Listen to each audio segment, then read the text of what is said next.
laranxas frente á xanela dunha cociñiña aberta ao patio de detrás.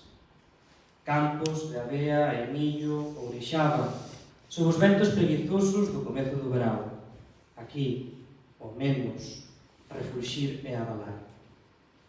Introducías con todo o tento das tuas maus noveis os teus dedos sequiosos entre a tona e a pulpa, separándoas, como se naqueles garzamentos se condensase o sentido do noso estar ali reunidos ao redor daquela mesa. Tal vez os outros andaban a falar de alguna cousa. Non me lembro.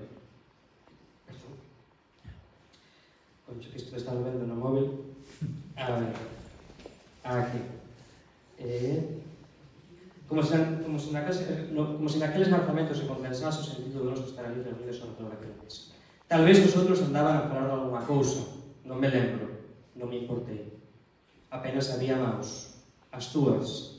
A asinalar para unha calma para alén dos batentes. Abanábanse os álamos, non estes, os outros, cinxindo a ribeira en penumbra. Ben me lembro daquele río.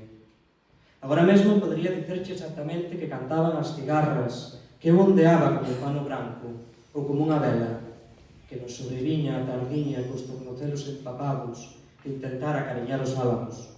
Non aqueles, os outros, a boiaren na miraxe mínima de unha última raiola.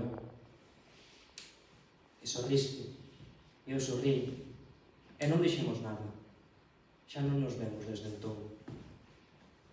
Han de vir as estacións, e con elas os anos, que se han de suceder polos mesmos camiños do desasosego, a labraren estes sulcos que agora despontan, e dos guardar e sustentar, cando contemplar o meu fado de piada xa basta, que os meus cabelos blancos me relegaren a un recanto do tempo donde ver as cousas pasaren e iren para adiante sen mí.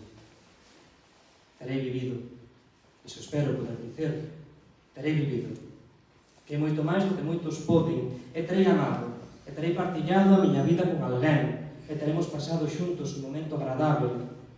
Tal vez terei fillos, unha casa, e hábitos extraños, que serei bello demais para mudar. Terei sido o que se dis, feliz. Un só remorso me perseguirá. Un só.